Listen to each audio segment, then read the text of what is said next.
Hola chicos, ¿cómo están? Estamos en esta nueva videoclase para seguir trabajando en el área de lengua en el módulo de literatura. Eh, ya es la tercera vez que estoy grabando esta clase, tuve problemas de edición, problemas de sonido, problemas de dispositivo, pero bueno, les voy a acercar las explicaciones de esta que es nuestra clase número 12. Pero antes vamos a encomendarnos a Dios, ¿sí? Inclinen sus rostros y vamos a hacer una oración. Señor Padre que estás en el cielo, creador del universo, te damos gracias por todas tus posibilidades, por cuidar nuestra salud, por cuidar nuestras familias, porque no nos falta nada y porque tenemos la oportunidad de seguir trabajando, de seguir estudiando, de seguir enseñando y seguir aprendiendo.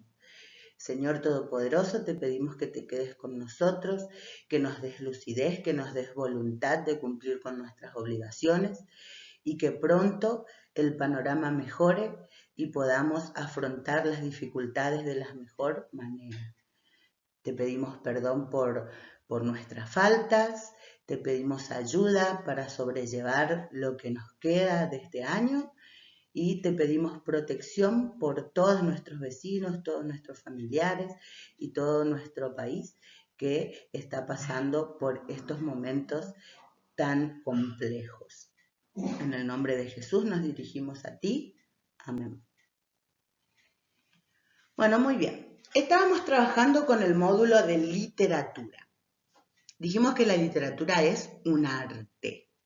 Yo veo que ustedes ya les di varias veces la consigna de escribir con sus palabras la definición de literatura. Sí, muchos escribieron que son historias, eh, que son palabras bellas, y está muy bien. Pero lo primero que tenemos que decir es que la literatura es un arte, así como la pintura y la escultura. Nada más que acá no tenemos obras como esculturas, como lienzos, cuadros, edificios, como en la arquitectura, sino que son textos. Textos que se diferencian de los otros que aparecen en los libros que estudiamos en la escuela o en los periódicos, ¿sí? Son textos que son producto de la imaginación y del talento creador de un autor, por más que se inspiren en la realidad. Por eso decimos que poseen carácter ficcional y también tienen una función estética. ¿Qué es la función estética? La intención de provocar una emoción en el lector. Cuando leemos textos literarios, cuando leemos literatura, nos emocionamos, nos podemos poner en el lugar del personaje o de los sentimientos que expresan los poemas. Y además, la literatura es un entretenimiento enriquecedor, ¿sí? Nosotros podemos disfrutar de la lectura de cuentos, novelas, fábulas, leyendas, poemas, obras de teatro, disfrutar de su representación también, y al mismo tiempo aprender, aprender de otras culturas, desarrollar la imaginación, desarrollar la creatividad, ampliar nuestro vocabulario, ampliar nuestra capacidad de comprensión de textos para que a la hora de leer otros textos que sí son para aprender las distintas materias o en el mundo del trabajo, en la sociedad en general, podamos leer mejor, con una conciencia crítica, pudiendo formar nuestras propias opiniones. También la literatura nos sirve para reflexionar a partir de esas historias de ficción o de esas expresiones sentimentales. Podemos reflexionar acerca de nuestra vida, acerca de lo que pasa en el mundo, y así ampliar nuestra mirada acerca de lo que nos sucede. Sé que ustedes disfrutan la lectura de cuentos como estuvimos leyendo. Hay distintos tipos de textos literarios, no todos son iguales, pero todos comparten la característica del uso estratégico. No se usan las palabras con el significado tal cual como está en el diccionario, sino que los escritores juegan con su imaginación y a veces hacen significar cosas diferentes a las palabras, ¿sí? Los textos literarios se diferencian por su forma de estar escrita y por su intención. Los que nos cuentan historias son textos del género narrativo y los que expresan sentimientos, aunque puedan contar también una historia, pero la intención principal es expresar sentimientos y emociones, es el género poético. Y los que están escritos en formas de diálogos para ser representados en un escenario son los textos dramáticos o el género teatral. Nosotros ya trabajamos con el género narrativo. Dijimos que hay varios tipos de textos narrativos literarios, géneros menores y géneros mayores, como la novela, que es un género mayor por su extensión, por estar presentando diversas situaciones, muchos personajes, muchos espacios. Son textos más extensos que pueden estar divididos en partes o capítulos, etc. Todavía no leímos ninguna novela, pero más adelante seguramente vamos a leer, o el año que viene o en otros años van a disfrutar de leer novelas. A lo mejor ustedes ya leyeron novelas en su historia personal. Y los géneros narrativos menores, que son los cuentos, las novelas, las fábulas, las leyendas y los mitos, que ya los diferenciamos y nos detuvimos a trabajar un poco más en la clase 12 en los distintos tipos de cuentos. Los cuentos populares, que fueron los que se transmitían oralmente de generación en generación y luego fueron escritos por algún autor recopilado, ¿sí? Pero eran anónimos al principio. Y los cuentos llamados literarios, que pueden ser fantásticos, realistas, de terror, humorísticos. No leímos de todos los tipos de cuentos, pero sí trabajamos con algunos para entrenar la comprensión de textos, al mismo tiempo que puedan desarrollar placer al leerlos. Hicieron trabajos muy buenos, también practicaron con la escritura, aunque algunos no se dieron cuenta de que estaba esa consigna por ser tomadas de un manual, ¿sí? Ahora en esta clase, la clase número 12, vamos a trabajar con la poesía. La poesía tiene sus características particulares y aunque puede contar historias como los cuentos, está escrito de otra manera, es más musical, hay mayor expresividad de sentimientos en la poesía. Vimos un ejemplo, ¿se acuerdan de la guitarra en la clase número 7? Vimos ejemplos de distintos textos, pertenecientes a distintos géneros literarios tradicionales en las distintas clases y ustedes los han distinguido muy bien. Vamos a trabajar con la poesía entonces. Acá les traje para compartir unos versos de Gustavo Adolfo Bécquer, que es un poeta español. ¿Qué es la poesía? Dices mientras clavas en mi pupila tu pupila azul. ¿Qué es poesía? Y tú me lo preguntas, poesía eres tú. Fíjense que aquí hay la expresión del poeta, ¿no es cierto?, que quiere halagar, quiere expresar su amor a otra persona y la compara con la poesía. La poesía que agrada, que emociona, que nos moviliza, que hace aflorar nuestros sentimientos. Los textos poéticos se leen de manera particular. Así como es necesario cuando leemos en voz alta un cuento usar distintas entonaciones para lograr que el que escucha quede atrapado en la historia y nosotros también al leer podamos entender, la lectura de poemas también es todo un arte que hay que practicar mucho y que esa lectura a veces o siempre influye mucho en la comprensión de los textos poéticos.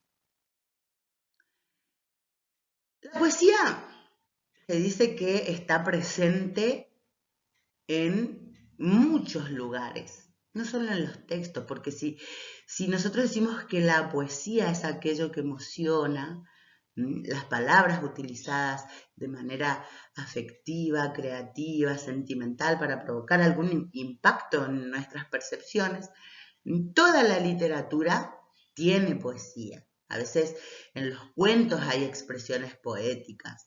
A veces en las obras de teatro los personajes hablan de manera poética, como en Romeo y Julieta. No sé si algunos me contaban que leyeron esa obra.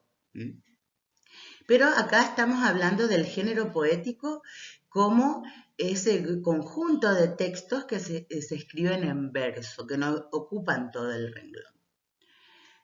La poesía es un género literario que se basa esencialmente en la creación de belleza, sin ningún propósito práctico, dice. No es que la intención principal sea enseñarte algo o transmitirte una opinión, aunque puede aparecer en el texto.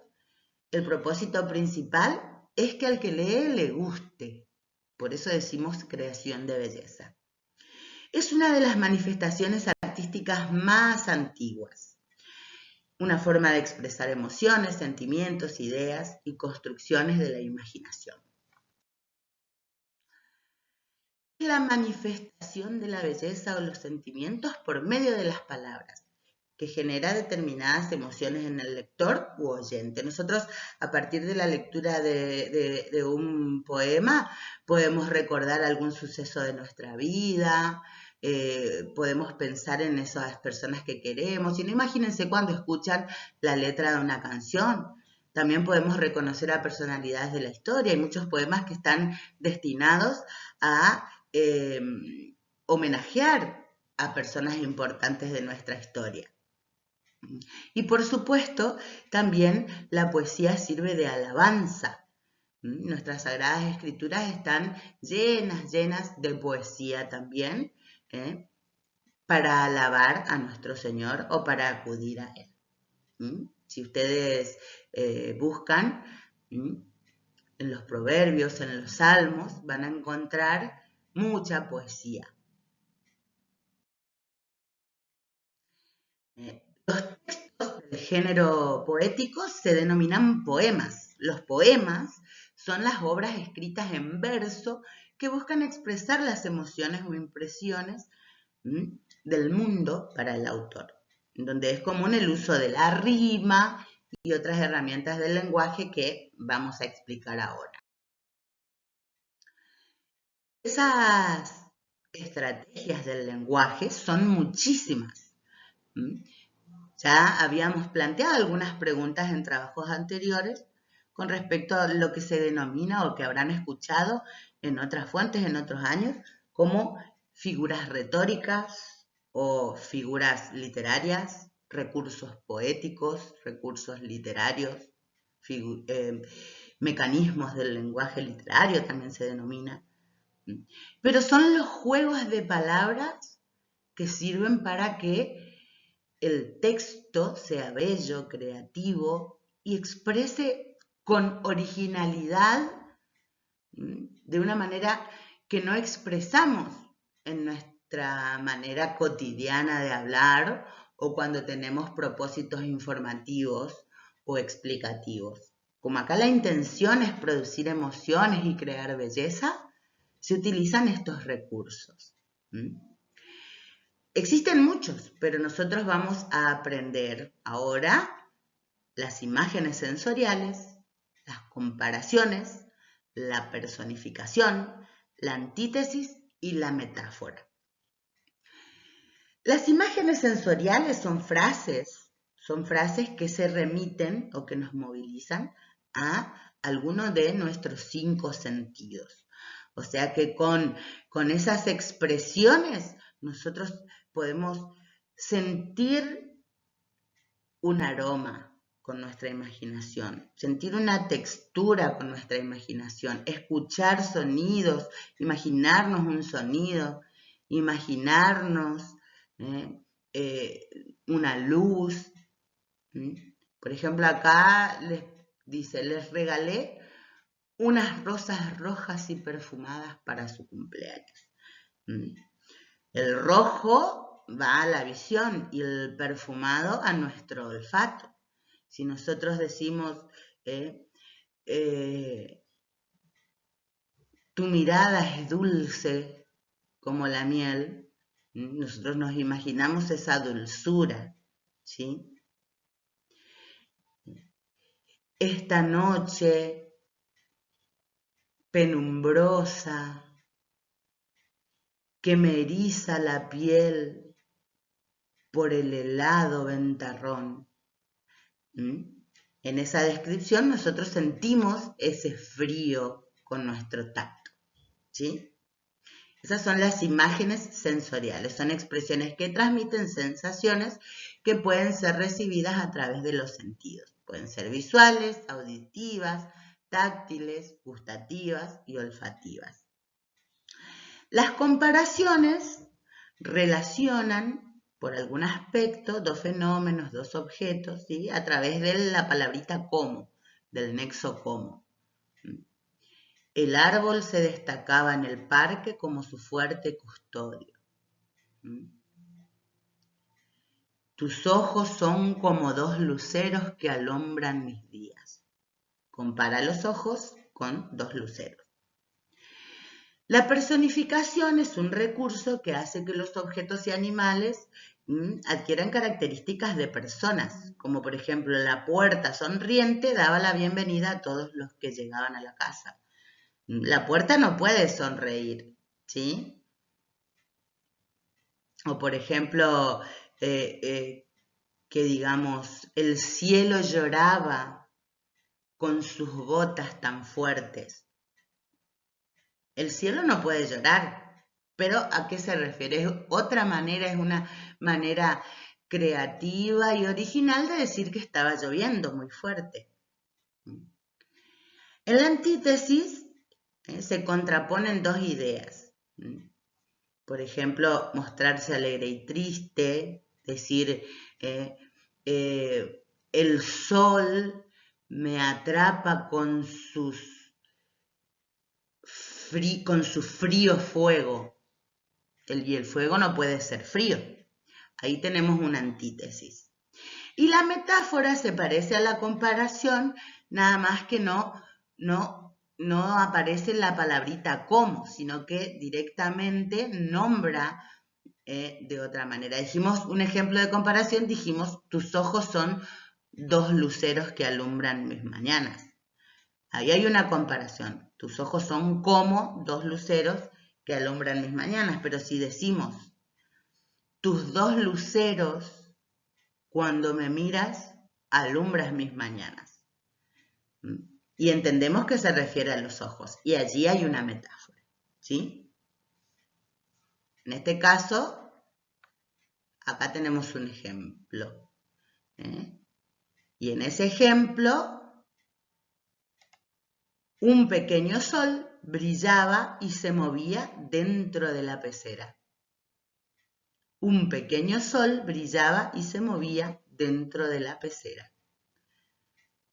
¿A quién será que se refiere? Se refiere al pez, aunque no esté dicho. Por eso es una metáfora. Con otras palabras, se expresa una realidad diferente y esa manera de expresar se vuelve creativa. ¿Qué quiere decir con eso? Que seguramente era un pececillo dorado que brillaba, que daba vida a ese lugar. Un pequeño sol brillaba y se movía dentro de la pecera. Si fuese una comparación, diría, el pececito brillaba como un pequeño sol y se movía dentro de la pecera. ¿Se entiende? Bueno, ustedes tienen que escuchar varias veces, leer, esto también lo tienen en el material que les proporcioné y ante cualquier duda me consultan. Otro elemento de los poemas es la voz. Así como en los cuentos hay una voz que nos narra, que nos cuenta la historia, también en los poemas hay una voz que expresa, que no es necesariamente, no es la voz del autor, sino que es un personaje de ficción también. Hay escritores, señores grandes, que son los autores de carne y hueso, que pueden escribir un poema como si estuviese hablando la lluvia. Por ejemplo, que el poema dice, empezaré a gritar con mis fuertes truenos, sacudiré los vientos y te mojaré aliviaré la sequía y llenaré tus patios de agua helada, supongamos. En esos versos, el que expresa es la voz de la lluvia, pero la lluvia no escribe poemas. El autor, bueno, en este caso a mí se me ocurrió ese ejemplo, yo soy autora, pero la voz del poema es la lluvia, que decía que iba a caer sobre la ciudad y llenar los patios. Acá en el texto dice, así como en los textos narrativos hay un narrador, en las poesías se denomina yo poético a la voz que se expresa en el poema y suele transmitir sus sentimientos. No se debe confundir al narrador ni al yo poético con el autor del texto, mientras este es una persona de carne y hueso, aquellos son creaciones literarias que surgen de la imaginación. ¿Qué más podemos decir acerca de los poemas? Dijimos que están escritos en versos. Esos versos pueden agruparse en distintas estrofas. Los versos son cada una de las líneas de un texto poético. El conjunto de versos se denomina estrofa. Hay muchas maneras de agrupar los versos y de agrupar las estrofas. Y así los poemas pueden recibir distintos nombres. Por ejemplo, hay un tipo de poema que se llama soneto. Y el soneto está formado por 2 estrofas de 4 versos. Las estrofas de 4 versos se llaman cuartetos y 2 estrofas de 3 versos que se llaman tercetos. Ahora no vamos a dar mucha profundidad a este tema de los distintos nombres de los poemas según la cantidad de versos y cantidad de estrofas. Pero es importante que sepan este detalle, ¿sí? Ahí vemos. Cada una de las líneas es un verso. El conjunto de versos es la estrofa. Todas las estrofas forman el poema, ¿sí? Hay poemas en que los versos aparecen todos seguidos y no hay formación de estrofas. Pero la mayoría aparece con versos agrupados en diferentes estrofas. Acá vemos otro ejemplo, ¿sí? Cada uno de los versos, dijimos que el poema se compone de estrofas. Las estrofas son los conjuntos de versos. Y cada verso está compuesto por sílabas. Estas sílabas son iguales a las sílabas gramaticales que practicamos nosotros cuando separamos en sílabas. Nada más que hay una diferencia. Hay algunas reglas diferentes a la hora de separar en sílabas, ¿sí? Y eso se denomina licencias poéticas. También hay otra característica de los poemas, que es su musicalidad, su ritmo, que a veces se da por la medida, por la cantidad de sílabas que tenga cada verso, y a veces por la coincidencia de los sonidos finales en los versos, que se denomina rima. Acá tenemos, el verso es cada línea del poema. La rima es la repetición de los sonidos finales de 2 versos o más en un poema. Dijimos que hay algunas reglas especiales que hacen diferente la forma de separar en sílabas. Una de ellas, y la única que vamos a aprender, es la sinalefa. Dentro del verso, cuando una palabra termina en vocal y la siguiente empieza en vocal o H, las 2 sílabas se unen y forman una sola sílaba. Y esto es importante a la hora de leer en voz alta, tenemos que juntar las sílabas. Fíjense, si nosotros separamos en sílabas de manera gramatical, I, A, tar, de, se, de ingenio. Así separamos en sílabas, ¿no es cierto?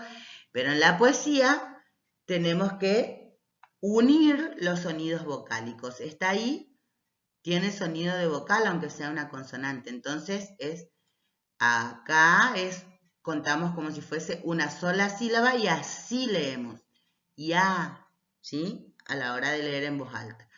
Y lo mismo acá. Termina con vocal, empieza con vocal, se cuenta como una sola sílaba. Entonces, al leer y atardeceres de ingenio a la hora de leer en voz alta.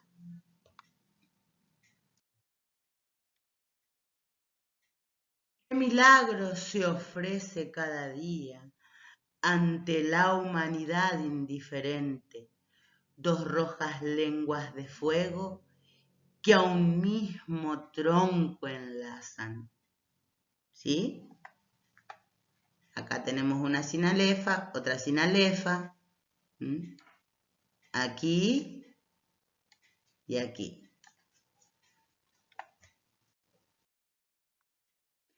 La rima dijimos que es la igualdad de los sonidos a partir de la sílaba tónica de la última palabra de un verso. ¿Se acuerdan lo que es la sílaba tónica? La sílaba que suena más fuerte. A partir de la última sílaba tónica del verso, se observa si se repiten los sonidos. Tenemos rima sonante cuando se repiten los sonidos vocálicos y rima consonante cuando coinciden las vocales y las consonantes. Ejemplo de rima sonante, acá tenemos que coincide la E, la A, la E, la A. La E con la E. Despacito y buena letra, el hacer las cosas bien importa más que el hacerlas. Qué difícil es cuando todo baja no bajar tan bien. Esto ofrece musicalidad, ritmo a los poemas. Ejemplo de rima consonante cuando coinciden tanto vocales como consonantes, ¿sí? 5 lobitos tiene la loba, 5 lobitos detrás de la escoba.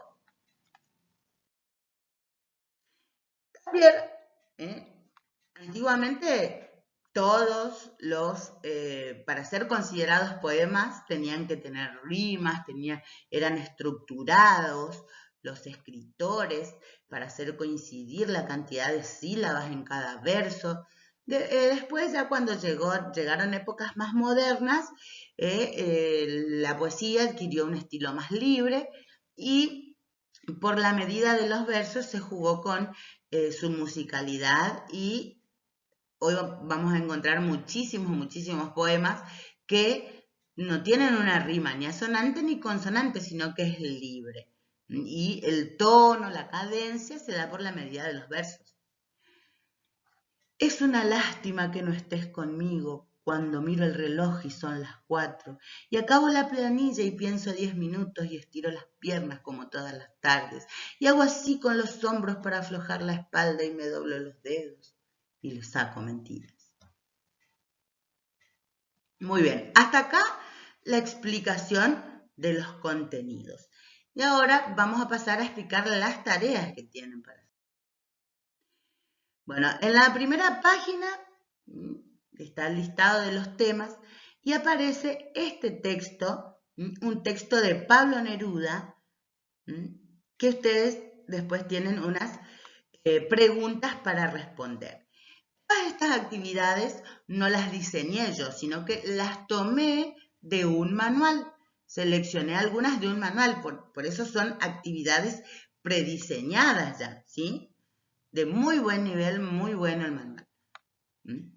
Por eso van a encontrar que habla en plural, porque se piensa en trabajar en la escuela, conversar entre todos. Fíjense que dice, lean el texto del escritor chileno Pablo Neruda y conversen. Porque está pensado que conversemos dentro del aula, ¿sí? Ustedes pueden hacer juntos las tareas a través de WhatsApp o se reúnen entre ustedes, pueden hacer juntos utilizando la tecnología. Dicen, bueno, Vamos a juntarnos por Zoom, a las 4 de la tarde y pueden leer juntos y pueden resolver juntos. No hay problema.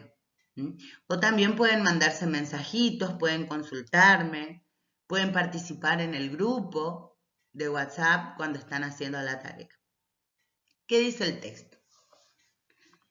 A menudo expresé que el mejor poeta es el hombre que nos entrega el pan de cada día, el panadero más próximo, que no se cree Dios.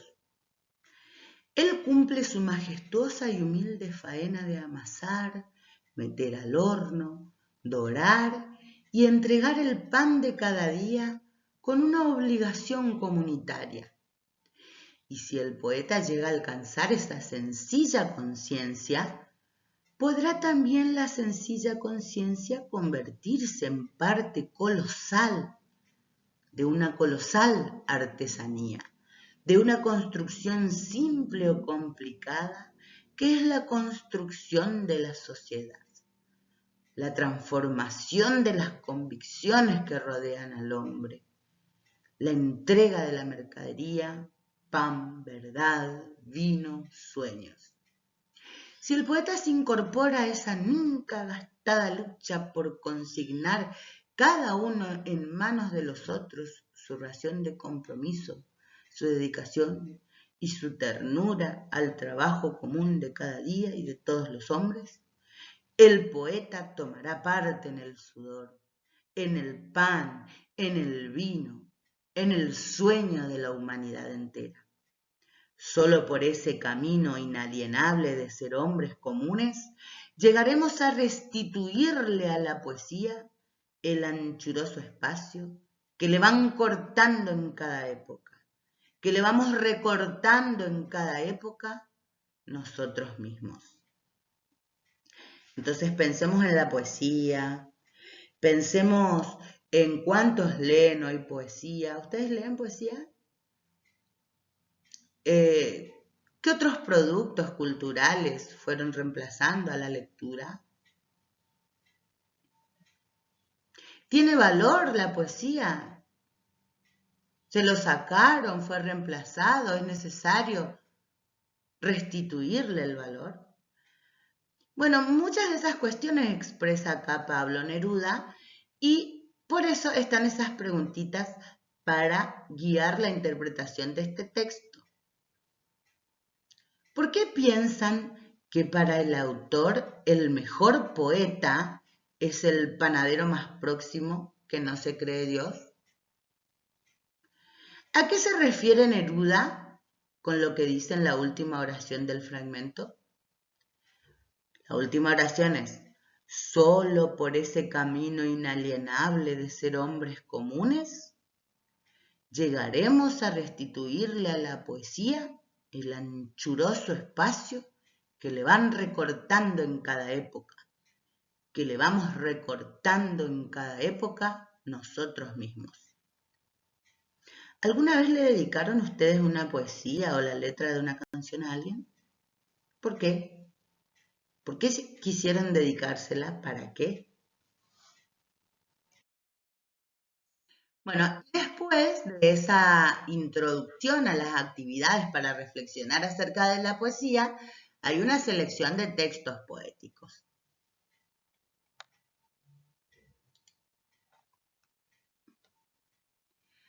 Romance del Conde Niño. Este es un romance anónimo. El romance es un tipo de poema también, ¿sí? Dice: es muy importante que presten atención al escuchar la lectura y que ustedes practiquen la lectura en voz alta. Los poemas no se leen igual que otros textos.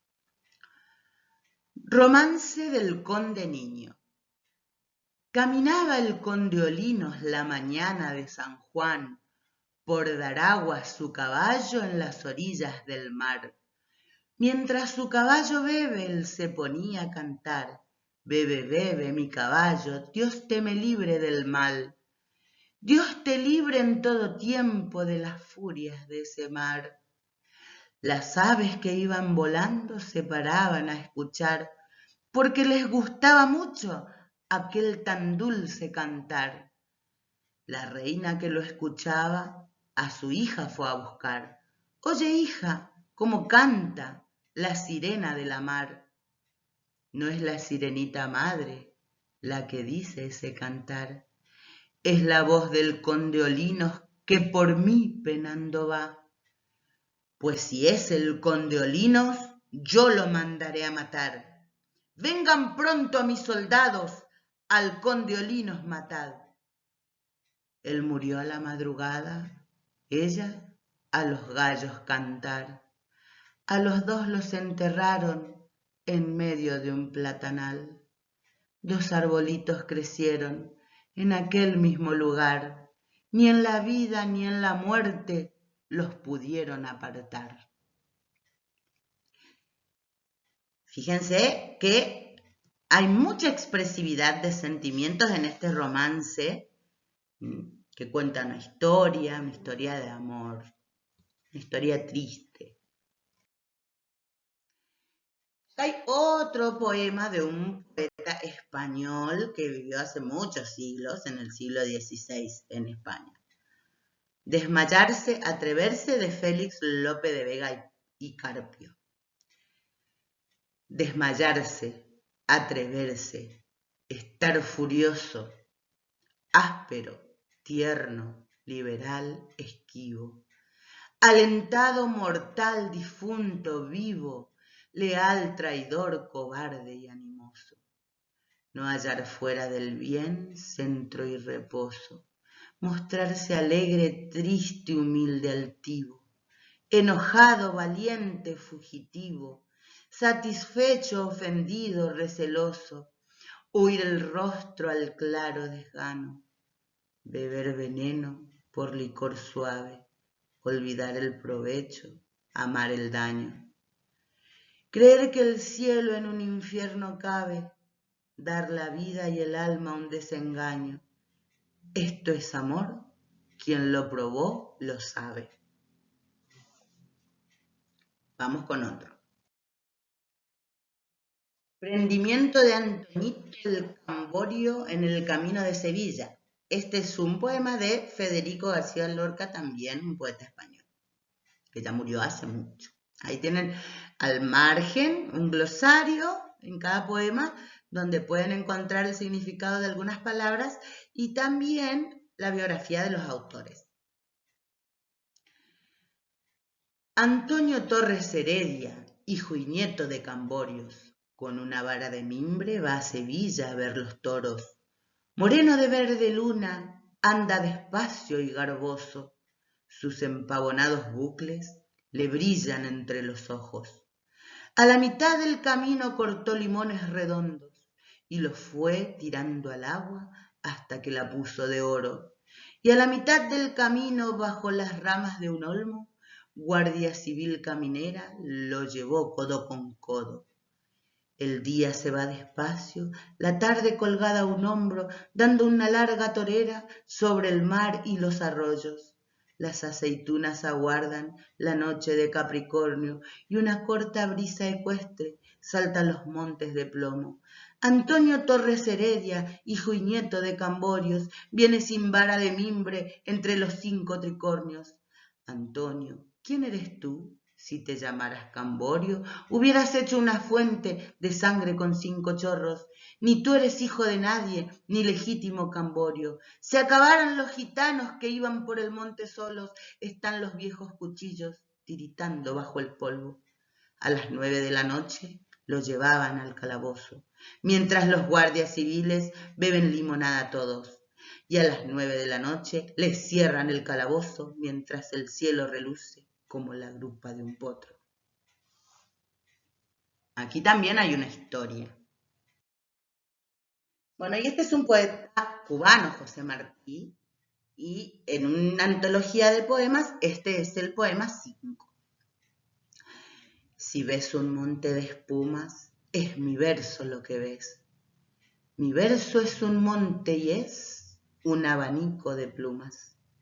Mi verso es como un puñal que por el puño echa flor, mi verso es un surtidor que da un agua de coral.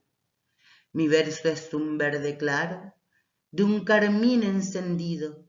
Mi verso es un ciervo herido que busca en el monte amparo. Mi verso al valiente agrada, mi verso breve y sincero es del vigor del acero con que se funde la espada. Y aquí está hablando de mi verso, se refiere a que sus poemas son así, como están describiendo. Ya van a tener las consignas para comprender el sentido de cada uno de estos poemas. El encanto de la tierra de Leopoldo Lugones. Este es un escritor argentino. Mientras con vago suspiro tras lúcida noche cierra, diríase que la tierra se azula como zafiro, y bajo el dulce fulgor de la estrella que se asoma, el mar se llena de aroma como si estuviese en flor. Y aquí comienzan las actividades. Después de leer, responder. A. ¿En qué poema se cuenta una historia? Para eso tienen que releer los poemas, volver a escucharlos. ¿Cuál es la historia que se cuenta? Acá sean breves, no hace falta que cuenten la historia completa, como a veces hacen cuando leen los cuentos, sino que puedan en una frase decir, bueno, cuenta la historia de un amor frustrado, supongan, ¿sí? B. ¿En cuál o cuáles se realiza una descripción? ¿Qué se describe en cada uno? ¿Se acuerdan que el poema que vimos en la clase 7 se realizaba una descripción? Decía cómo era la guitarra. Acá hay algunos de estos poemas de la selección que leímos, algunos cuentan historias y otros nos describen algo. Piensen en eso. ¿Qué es lo que describen? Bueno, 2, dice, unan con flechas el título de cada poema con el tema del que se trata. Y ahí en una columna están todos los títulos y en la otra columna dice, lo contradictorio del amor. ¿Cuál de los poemas se refiere a lo contradictorio del amor? ¿Cuál de los poemas se refiere al arte de hacer poesías? ¿Cuál de los poemas se refiere al anochecer? ¿Cuál a la fortaleza del amor? ¿Y cuál al arresto de un hombre? El punto 3 dice, relean el romance del Conde Niño y resuelvan las consignas. A. ¿Quiénes son las personas que hablan en el poema? Relean los últimos 4 versos y expliquen qué ocurrió con los enamorados. 4. Relean desmayarse y atreverse y resuelvan las consignas. Agrupen los adjetivos que definen al enamorado y tienen un significado opuesto, como en el ejemplo, áspero tierno. ¿Sí? Los adjetivos, ¿recuerdan los adjetivos qué clases de palabras son? Son las palabras que expresan características, cualidades, propiedades del sustantivo. B. Los versos. Beber veneno por licor suave. Olvidar el provecho, amar el daño. Creer que el cielo en un infierno cabe. ¿Se refieren a la misma idea sobre el amor? ¿Cuál es esa idea? Y ahí tienen que marcar qué opción les parece adecuada. El punto 5 dice, relean Prendimiento de Antoñito de García Lorca y realicen las actividades. A. Subrayen en el poema los versos que describen a Antonio. Si no lo imprimen, pueden copiar esos versos. ¿Sí? Si me van a enviar las respuestas escritas, no copien todo el poema, sino que transcriban esos versos. La historia narrada en el poema se puede dividir en 3 momentos. Identifíquenlos y completen este texto en la carpeta. En la primera estrofa se cuenta, en la segunda y la tercera estrofas relatan, en la última estrofa se narra, ¿sí? Eso tienen que completar. C. ¿Por qué apresan a Antonio? ¿Qué relación hay entre ese motivo y los versos mientras los guardias civiles beben limonada todos? Inciso D. Marquen con X ¿Quién creen que habla en la tercera estrofa? Si habla Antonio, un guardia, el narrador, otro gitano. Inciso E. ¿Cómo interpretan los versos hubieras hecho una fuente de sangre con 5 chorros? Y relaciónenlo con las personas que apresan a Antonio. Estas consignas son para guiar la comprensión de los textos, que a veces cuando uno no está acostumbrado a leer poemas, no es muy fácil comprender lo que expresan. Bueno, y así consignas similares hay para los demás poemas. Relean 5 de José Martí y resuelvan las consignas en la carpeta A. Hagan una lista de los elementos con los que la voz del poema, expresada en la primera persona, compara su verso. ¿Con qué palabras se asocian plumas y puñal? El verso se parece a las plumas porque... ¿Por qué se parecerá el verso a las plumas? ¿Por qué se parece el verso a un puñal? Subrayen las palabras que pueden asociar con la imagen de un ciervo herido. Luego respondan, ¿qué relación encuentran entre esta imagen y la poesía o su escritura? Salvaje, violento, indefenso, asustado, veloz, víctima, natural, artificial, conmovedor. Relean la lista que hicieron y marquen las características que, según la voz del poema, tiene su poesía. Marquen ahí si será simple, tramposo, decidido, temeroso, audaz, complejo. Relean El encanto de la tierra de Leopoldo Lugones y respondan en la carpeta. ¿Por qué piensan que el poema se titula así? ¿Qué se describe? ¿Qué momento del día es y qué emoción transmite quien contempla ese momento? Bueno, y después hay una actividad con otro color de página referida a vocabulario y diccionario, ¿sí? Para analizar un poquito acerca del vocabulario empleado y el uso del diccionario. Esas también las tienen que resolver, colocar el subtítulo vocabulario y diccionario y resolver esas consignas. Después tienen que colocar el subtítulo cómo es la poesía y empezar a resolver de a una estas consignas, ¿sí? Estas son para analizar justamente los recursos poéticos. Unan con flechas el verso con la imagen sensorial que corresponde. El mar se llena de aroma, que se referirá al gusto, al oído, a la vista, al tacto, al olfato. Después dice, relean los poemas de José Martí y Leopoldo Lugones y transcriban en la carpeta las comparaciones que encuentran. Marquen con X el significado de estas metáforas. A. La expresión hasta que la puso de oro. ¿Qué quiere decir?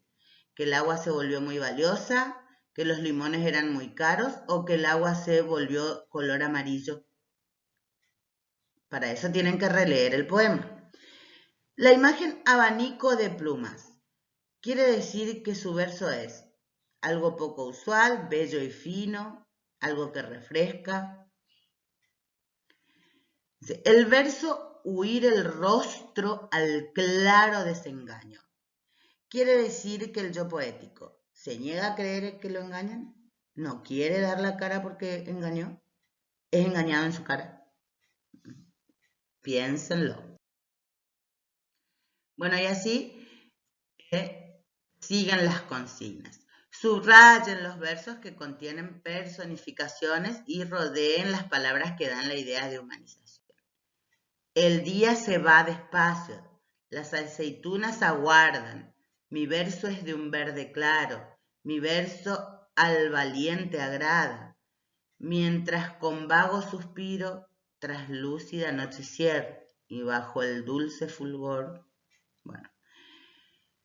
En los versos, y una corta brisa ecuestre salta los montes de plomo, se usan dos recursos expresivos. ¿Cuáles son? Explíquenlos. Bueno, y luego, por último, hay actividades sobre versos, estrofas y rima. Son todas muy simples. ¿sí? Por último, después de esas actividades aparece un desarrollo teórico para practicar la toma de apuntes, el resumen y la síntesis que estaban necesitando también en distintas materias.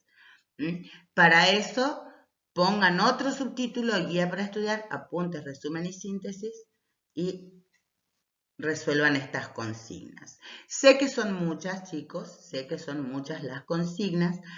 Tienen 15 días, es un valor de 4 clases, yo les estoy dando mucho tiempo. Después si vemos que les falta más tiempo, extendemos la fecha. La idea es que no hagan para cumplir nomás todo, sino que puedan aprender los contenidos. ¿Está? Bueno, agradeciéndole a Dios esta oportunidad, pidiendo bendiciones para todos, finalizamos este video. Hasta la próxima clase.